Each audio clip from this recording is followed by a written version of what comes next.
Coucou les amis, alors comme je l'avais déjà dit dans les commentaires, excusez-moi j'ai une voix un peu rauque parce que j'ai attrapé mal, voilà, et en plus à cause de ce fichu vaccin, mes cheveux sont devenus blancs, je ne sais pas pourquoi. Que j'ai prévu une petite FAQ pour les 15 000 abonnés qui vient d'être franchie il y a quelques semaines ou quelques jours, tout dépend à quel moment vous regardez cette vidéo, et on commence direct, sans trop tarder, par une première question. Un conseil à donner à quelqu'un qui se lance dans la vidéo, eh bien j'ai envie de te dire, le seul conseil que je peux te donner si tu ne fais pas d'école, c'est d'aller sur YouTube. YouTube est une passerelle extraordinaire. Avant, il y avait les forums, voilà, où on posait des questions, on avait des retours. Là, maintenant, on a des tutos en ligne sur YouTube. Et moi, à l'époque où j'ai commencé, c'est-à-dire il y a plus de 20 ans, il n'y avait ni forum, ni YouTube, il n'y avait que des livres à la bibliothèque. Voilà. Donc c'était autre chose et je trouve qu'aujourd'hui pour se lancer, eh ben, il y a YouTube et c'est une parfaite école. As-tu essayé le Evoque 1200? Alors je ne l'ai pas essayé sur un tournage parce que essayer un projecteur, le tester et l'essayer c'est deux choses différentes. En tout cas, par expérience, moi j'aime beaucoup Nine Light, les 300, les 500, les 60 watts, etc. J'aime beaucoup les accessoires qui vont avec. 1200, on va sur un autre truc. J'ai fait déjà une vidéo là-dessus. C'est très bien, sauf que ce que je trouve qui est un peu raté, c'est l'accessoire qui est le Fresnel qui est complètement à foutre à la poubelle, qui n'a aucun intérêt, qui est raté. Et ce que je demande à Nanlite, c'est de recommencer leur Fresnel et de le concevoir un peu plus intelligemment avec peut-être des retours des professionnels. Mais sinon, le projecteur en lui-même est nickel. Après BTS option image, qu'est-ce qu'on peut faire au cinéma à part 1, 2, 3 assistants cam ou chef op? Bah, je sais pas. Le truc, c'est le problème, c'est que moi, j'ai le sentiment que beaucoup veulent devenir chef op en sortant de l'école. Les amis, ça va falloir vous mettre ça dans la tête, si tu es étudiant et que tu regardes cette vidéo, qu'il va falloir être patient. Très patient. Voilà. Donc, tu as deux solutions. Soit tu prends ton temps et tu arriveras à des projets intéressants, soit tu ne veux pas prendre ton temps et tu feras de la merde. Voilà. Donc, tu feras de la merde. Alors, peut-être que. Bon, je vais te dire un truc. Moi, j'en ai connu qui ont fait des trucs de merde pendant très longtemps avant de faire des trucs très intéressants. C'est un choix. Voilà. Moi, je pense que le plus beau choix intéressant, c'est de prendre son temps et de se donner 7 à 10 ans avant de devenir chef opérateur. C'est quelque chose qui est tout à fait normal et ce qui est tout à fait logique. Voilà, donc pour moi, des chefs-op qui ont moins de 30 ans, j'y crois pas trop. Voilà. Alors tu vas peut-être gueuler en disant ouais, moi j'ai 25 ans, je suis chef-op. Ok, très bien, parfait, ok, parfait, très bien. Eh ben écoute, pas de souci. Je trouve que chef-op, ça mérite une certaine maturité, une certaine expérience du terrain que je pense pas qu'on peut acquérir en quelques années. Voilà, alors maintenant que ça soit par le biais de métier d'assistant caméra ou par le biais du métier d'électro, parce que ça marche aussi très bien de ce côté-là, à un moment donné, c'est l'acquisition de l'expérience, du tournage, du plateau, et que malheureusement, il manque pour beaucoup. Après, c'est toujours pareil, hein. C'est les assistants caméra, c'est comme des pointeurs qui sortent de l'école et qui ont 2 3 mois d'expérience. Bon, bah voilà, on a des images floues, c'est tout. Enfin, on a des images floues quand ça bouge. Après, quand c'est net, c'est net, hein. Enfin, quand ça bouge pas, que c'est fixe, tout est fixe, c'est sûr que c'est net. Mais dès que ça bouge, bah c'est flou.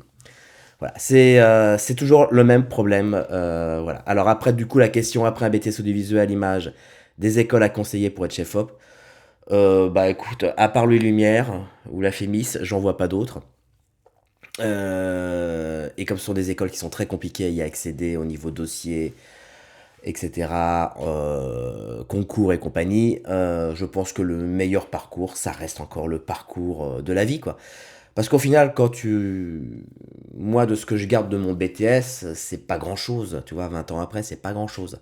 Mais c'est pas parce que c'est pas grand-chose que ce n'est pas utile. Bien au contraire, ça a été très, très, très utile pour moi. Mais après, au bout de 20 ans, c'est normal qu'il en reste plus grand-chose. Et ça, tous ceux qui sont chef op et qui sont sortis du BTS il y a plus de 20 ans te diront tous la même chose. Peux-tu nous parler un peu de ton statut professionnel? Alors moi, statut professionnel, c'est un peu compliqué parce que j'ai toujours été soit intermittent du spectacle, professeur à l'éducation nationale. Voilà. Après, j'avais des revenus en tant que statut auto-entrepreneur. Bref, voilà, ça c'était il y a plusieurs années. Maintenant, aujourd'hui, je suis à la fois salarié quand je donne des cours et je suis en entreprise, pas en auto-entrepreneur, hein, parce que c'est un peu un piège à con l'auto-entrepreneur. C'est-à-dire qu'à un moment donné, ça ne te paye pas ta retraite. En société, lorsque je travaille lorsque je suis chef op, sauf dans des cas particuliers qui est la fiction, ou la fiction qui, comme il y a des aides du CNC, etc., tu es obligé d'être salarié. Alors, question intéressante, est-ce que c'est important d'avoir un style en tant que chef op? Je sais pas si c'est important, en tout cas ça peut être une marque de fabrique. Mais par exemple, moi personnellement, j'ai cette marque de fabrique qui me traîne au cul depuis très longtemps, très longtemps. Et j'arrive pas à m'en défaire, c'est-à-dire que je me dis, tiens, ce projet-là, je vais le faire différemment. Alors quand c'est des petits projets, ça va, j'arrive un peu à esquiver un peu mon style, parce que c'est sûr qu'au bout de 10 ans, t'en as un peu plein de cul de toujours faire la même chose. Sinon, sur des projets un peu plus longs, j'essaye et il n'y a pas moyen. À chaque fois, je reviens sur mon style, quoi. C'est chiant, ça te colle au cul. C'est comme ça. Voilà. Alors après, est-ce que c'est important? Au début, peut-être que t'en as pas parce que t'es un peu comme tout le monde. Tu te cherches un peu, tu te renifles le cul, tu sais pas dans quelle direction aller, tu testes des trucs et tout. Et après, tu tombes dans un style qui te plaît et que automatiquement c'est récurrent. Et c'est récurrent surtout. euh, Sans y penser, quoi, instinctivement, hop, tu fais toujours un peu la même chose, quoi. Voilà. Donc parfois j'en ai marre, j'ai envie de faire des choses plus naturalistes et j'ai du mal parfois. C'est un peu compliqué. Le réalisateur pour qui tu rêves de travailler, je sais pas si je peux dire qu'aujourd'hui j'ai eu la chance de travailler avec des très bons réalisateurs, des réalisateurs très intéressants. Des bombes même, hein, vraiment véritablement des bombes, des mecs de génie, quoi. Donc, en fait, c'est peut-être pas la question serait peut-être pas le réalisateur pour lequel tu rêves de travailler, mais le genre de projet que tu rêves de travailler, tu vois. Et si c'était cette question-là, bah je sais pas, parce que j'ai fait pas mal de projets et je t'avoue là, je sais pas trop ce qui me ferait plaisir.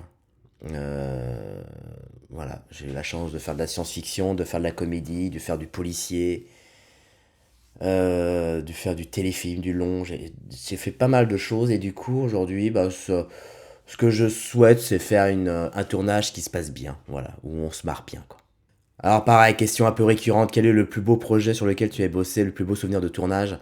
En fait, comme c'est pareil, c'est que là, j'en vois pas. Et je pense que le plus beau souvenir, je pense que ça reste Metal Hurlant Chronicle, la saison 1 et 2, parce que ça a été vraiment un challenge d'essayer de faire une série qui a qui a de la gueule avec zéro thune, quoi. Avec zéro thune. Et je trouve que le challenge a été assez intéressant. On a tourné en France, en Belgique et en Roumanie, dans les studios de Bucarest qui sont exceptionnels. Et voilà, et c'est de la science-fiction et c'était un beau projet et c'était surtout une phase où je commençais, enfin pas que je commençais, mais ça faisait quelques années que j'étais chez FOP, donc je me suis pris quand même pas mal de claques dans la gueule à ce moment-là, quoi. Voilà, c'est un peu le bon souvenir pédagogique que j'en retiens de ce projet et c'est un projet qui a été très loin parce que ça a été diffusé jusqu'à, alors un peu en France, mais un peu caché, toi, parce que c'est en France la science-fiction c'est toujours un peu compliqué, donc ça a été un peu à l'époque diffusé sur France 4. Mais ça a été surtout diffusé aux États-Unis sur Sci-Fi et voilà, c'est un grand privilège d'être diffusé sur cette chaîne, quoi. Les grosses sources HMI 8 kg, 12 kg sont-elles encore pertinentes aujourd'hui? Oui, elles le sont, notamment si dans la seule condition qu'on veut le faire, qu'on veut essayer d'avoir des sources ponctuelles. Là où le problème de la source ponctuelle se pose encore dans la LED, puisque la LED, c'est compliqué de faire de la source ponctuelle. Donc oui, quand on a envie de faire de la source ponctuelle, quand on a envie de ponctualité, et j'ai envie de dire uniquement dans ce cas-là, principalement, eh bien, les sources, les 12, les 18 sont encore utiles. Harry ou Panavision? Alors, j'imagine que la question Panavision, c'est-à-dire la question, elle est plutôt Harry ou Red, parce que Panavision, tu peux très bien avoir de la Harry comme de la Red. Alors, pour répondre, parce que la caméra Panavision, c'est la dernière que j'ai utilisée sur un long métrage, qui est la DXL2, superbe caméra. Écoute, pour moi, ce sont deux caméras extraordinaires, Harry et la DXL2, donc la Red Monstro, on va dire, c'est pour moi les deux caméras. Je ne prétends pas que ce soit les deux seuls parce que je connais pas Sony. Je sais que Sony, la Venice, a un grand succès en ce moment sur la fiction. Mais j'ai laissé tomber Sony depuis plusieurs années, donc je me suis plus sur Arri et Red. Et sincèrement, les deux caméras sont extraordinaires. Tout dépend après ce que ton recherche pour le type de projet que l'on veut faire. Mais voilà, on a la chance aujourd'hui, et on va pas s'en plaindre, d'avoir deux marques extraordinaires qui nous produisent donc des images vraiment à ne pas regretter l'argentique, quoi. Et encore, quand je dis ça, c'est qu'il a vraiment fallu attendre un bout de temps, hein, parce que j'ai connu le numérique où on regrettait l'argentique. Mais alors là, sincèrement, j'ai du mal à regretter aujourd'hui, quoi. À quand la prochaine analyse de court-métrage? Bon, ça devrait le faire. Dès que j'ai un petit coup de cœur sur un court-métrage que je regarde, ou même de mes collègues sur YouTube et tout, j'y manquerai pas de faire une petite review dessus. Mais ça va venir, vous inquiétez pas. Je sais que vous aimez ça, je sais que vous appréciez. Je sais, ça va revenir, vous inquiétez pas. À quand une formation chez FOP en ligne? Alors, franchement, si un jour je dis formation chef op en ligne, c'est vraiment que je me fous de votre gueule, quoi. J'aurais aucune prétention de former des gens de chef opérateur en ligne, puisque la formation serait de base très pratique. Mais voilà, en tout cas, si tu as envie de t'initier et d'apprendre des choses un peu particulières que tu ne vois pas forcément sur YouTube, bah, je t'invite à rejoindre le bouton là, le bouton rejoindre Misiflix. Et là, il y a des vidéos régulières qui viennent et qui viennent compléter des cours de théorie, des cours sur la caméra, sur la lumière, sur le reportage, sur la fiction, etc. Donc tu peux déjà rejoindre, mais je te préviens, je ne prétends pas à vous faire devenir chef opérateur en ligne, quoi. Alors, FX9 ou Komodo, je sais pas. J'ai testé la Komodo parce que je l'ai eu en deuxième caméra sur le Visiteur du Futur. Bonne petite caméra, mais qui vaut les 6 000 euros, quoi. C'est-à-dire, ne vous imaginez pas que pour 6 000 balles, vous avez fait une super affaire, quoi. C'est-à-dire que vous en avez pour 6 000 balles, quoi. Voilà. En termes d'image, vous en avez pour 6 000 balles. C'est pas, waouh, j'ai fait une affaire, j'ai une RED 6 000 balles, non. J'ai une caméra qui vaut 6 000 balles. La FX9, je la connais un peu moins. Encore une fois, je suis pas très Sony, donc je connais pas trop la FX9. Donc je vais pas dire de conneries. Alors pourquoi avoir fait le choix de la DXL2 sur le Visiteur du Futur? Alors j'ai fait, si tu vas sur Misiflix, j'ai justement fait tout plein de vidéos où je teste les caméras, voilà, je donne mon avis en temps réel sur la préparation du projet. J'ai testé des caméras Arri, j'ai testé des caméras Red, j'ai pas testé Sony, qu'on me pardonne, mais voilà, je vais pas m'amuser sur un projet à utiliser une caméra que j'ai jamais utilisée. Pourquoi la DXL2? C'est compliqué, il y a pas mal de choses en fait qu'il faudrait regarder sur les vidéos sur Misiflix. Mais en gros, en fait, il y a il y a notamment des problèmes de ratio d'image pour faire du scope anamorphique. Par rapport au choix des optiques que j'avais envie, c'était compliqué. J'ai d'abord, en fait, sur ce film-là, j'ai d'abord choisi les optiques et ensuite j'ai choisi le corps caméra. Vous voyez, je sais pas si d'autres font comme ça ou autre, mais j'ai d'abord eu un coup de cœur sur une série d'optiques et ensuite j'ai choisi la caméra. Et la meilleure caméra qui s'adaptait le mieux en termes de définition, en termes de résolution par rapport au projet, ce qu'on allait en faire, par rapport à la façon comment François travaille, etc. Pour moi, c'était la DXL2 qui allait être le mieux.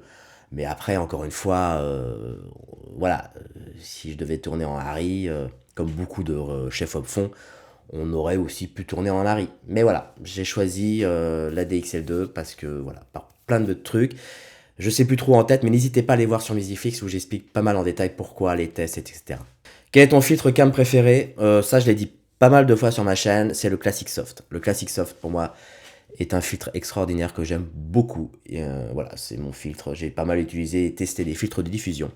Et pour moi, le Classic Soft reste la série de filtres de chez Schneider qui pour moi correspond tout à fait à mon style que j'essaye de me débarrasser. Donc il va falloir peut-être qu'un jour que je fasse une liste caméra sans Classic Soft peut-être pour changer de style. Voilà les amis, c'est un peu tout pour le moment. Merci de me suivre encore une fois. C'est pour moi une riche expérience de continuer sur YouTube, même si parfois ça pose quelques problèmes. Mais voilà, je l'assume parfaitement et ça me fait rire et il n'y a aucune raison pourquoi je rigolerais pas sur YouTube. Voilà. Alors si vous avez des questions, n'hésitez pas à l'espace commentaire. Pensez à vous abonner si c'est pas encore fait. Et moi, je vous dis à très vite, peut-être un peu moins, j'ai encore peut-être une vidéo encore à faire avant le mois d'août. Et comme au mois d'août, je serai du côté de Perpignan, et ben j'espère revoir mon pote Emmanuel Propuri pour peut-être faire un petit duo au bord de la plage sous le soleil, voilà, et sous la 4e vague. Voilà les amis, à très vite, merci, ciao.